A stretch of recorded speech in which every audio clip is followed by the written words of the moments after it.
Welcome to Samba Samba. Enjoy the video. You start by confirming physical connections and capabilities.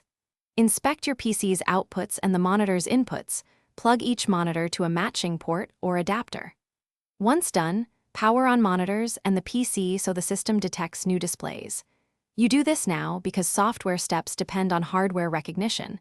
Without a compatible GPU or proper adapters, extended display won't work. Make sure cables are secured and adapters are active before moving to configuration. You next arrange and configure each monitor so the desktop spans screens correctly. Open your OS display control panel, then drag monitor icons to match physical layout. Pick Extend to create more workspace or Duplicate to mirror. Make sure to set the proper resolution and scaling per screen so text and windows appear sharp and consistent.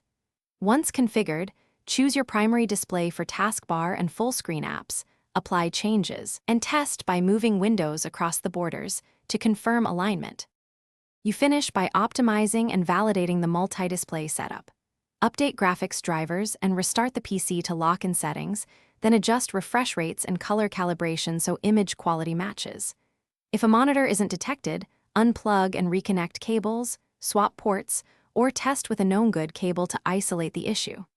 A key troubleshooting tip: if nothing shows, boot with only one monitor connected to update drivers. Then add the second.